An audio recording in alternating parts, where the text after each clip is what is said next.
Hey there friends, Nibs again. Out in the garage again. I really wanted to get out to the range today, but man, it's super windy out. I mean, I don't think if I got out there, I don't think the tripod would stay standing up. It's that windy out. I do have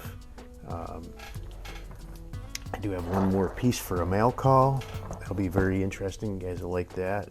But before we get into that, I got a couple of bring homes from local shops that I think you guys will be happy to see, and I really want to get out to the range and get these on video for you guys, which we'll do very shortly. But so this one here is actually one that has always belonged to me. Well, for quite a long time has belonged to me, but I actually had it on consignment for about a year at a local shop, and it never sold, so I decided to take it back and keep it. But what we have here is a nice old Mossberg model 151K, which they made a couple of different. This is a semi-automatic, feeds from the buttstock. You pull out this tube at the bottom and feed them in there. But these were actually only made in 1950 and 1951, so pretty cool. I think I'll keep it. Maybe I'll mount a little Weaver scope on there. I got a couple of Weavers and Redfields that are 2.5, 3, 4 power, something like that. It'd be great for a plinker like that. And this one here is something I've really been waiting. I've had this on layaway for a while now, and I finally gotten around to paying it off and been able to bring it home. But this is one absolutely, I would call it probably 99% condition. Almost perfect. This is a Marlin model 20A, and I used to have a 20, but that one was in pretty rough condition, and I did end up selling that one. And this one is in almost perfect shape. There's a couple little scratches I might be able to touch up with some bluing pen or whatever, but I'm not too worried about that. But these were made by Marlin. From what I read, the 20A was made from 1911 to 1922, I believe. And there's really no serial number records for these, so it's tough to put it any closer than that. So it's at least 100 years old, possibly as much as 111 years old.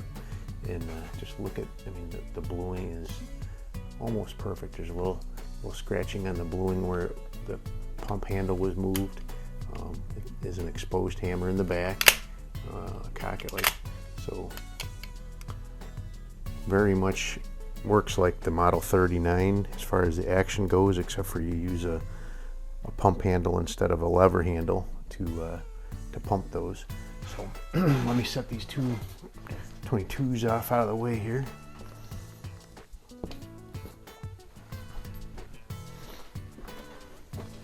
So unfortunately, can't shoot those in the garage, but you guys saw this one yesterday.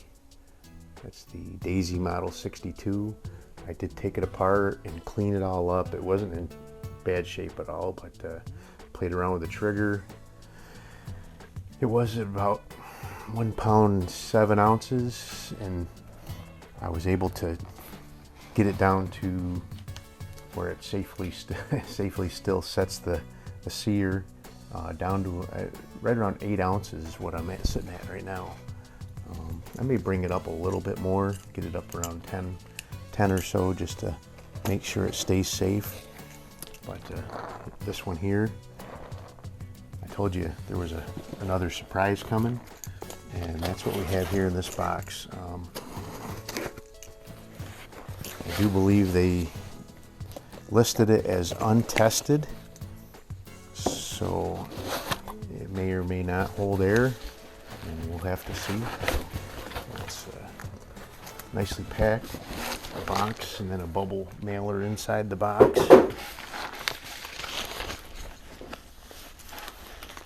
I want to be careful because this does have the original box from the early 70s. Wow, it's like gift wrapped in there. That's funny.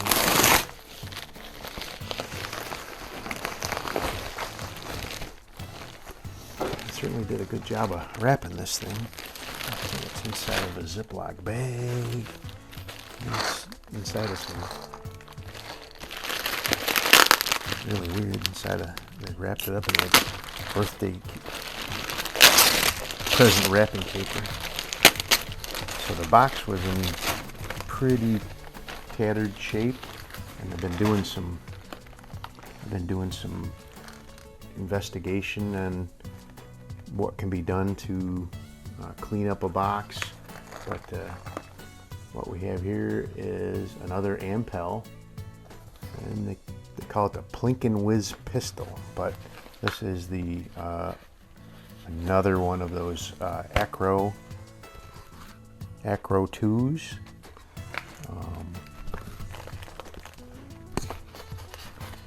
They packed it very well.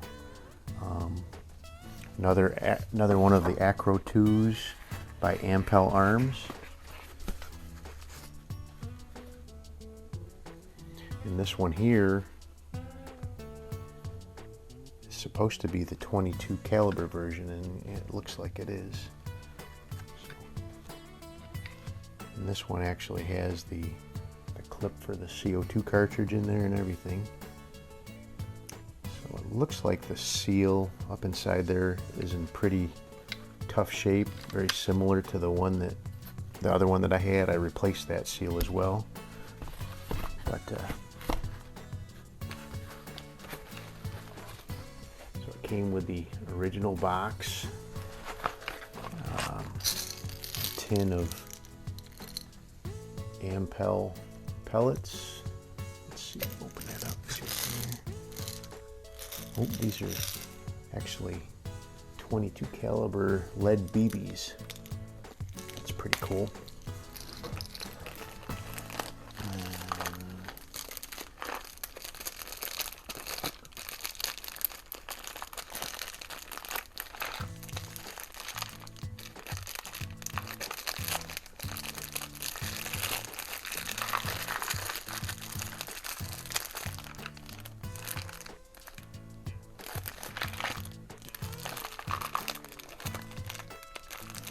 Stuff it's all loose in the pad, so they must have just packed it all up just so it wouldn't be bouncing around in here.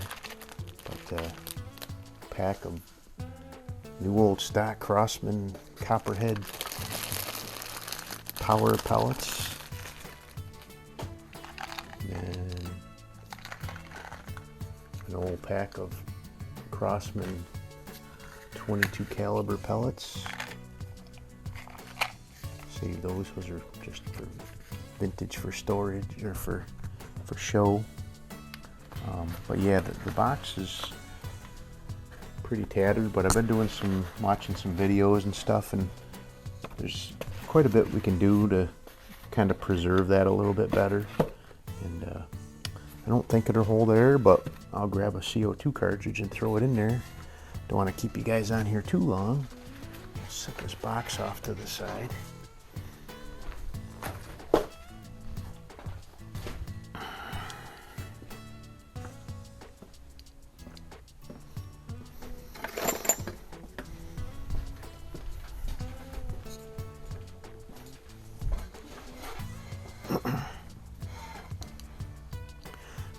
So one thing somebody made a mention of, I posted up a video of my Crosman Model 180 shooting it out at the range, 22 caliber CO2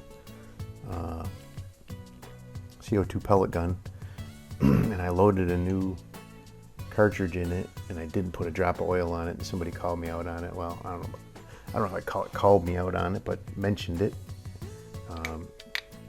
But just want you to know I normally do that. Just that one time, this one time I forgot forgot to bring my little thing of pell oil out with me.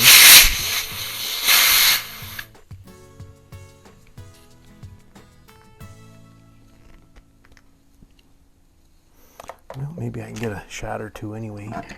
So here's the other one. This is the 177 version that I picked up and did a video on.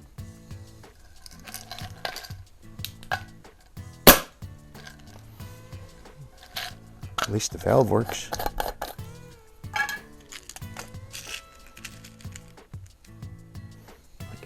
can hear it bleeding though. It's a little.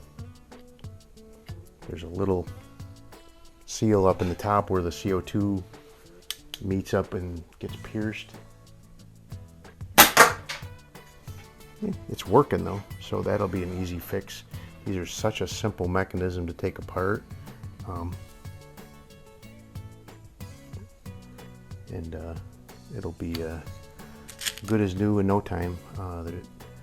Just a little flat O-ring washer. I'll have to probably cut it down and make it fit, but that'll be an easy fix. And I'll have two of them, a 177. Oh, there it goes. But there you go. And this one has the rear sight as well. So the 22 version, from what I've been able to come up with anyway, is a much more scarce. They're very rare. The 177 version is pretty rare, and then the 22 version is very rare. The first year they had put these out, these were made by, or distributed by Shakespeare. I guess they were actually made by in Canada. I don't know what company, but shooting pretty good. So I'll get that seal fixed, and we'll be good to go. But anyway, so there you go. There's the ampell acro1 in 22 caliber, and that's my mail call for today.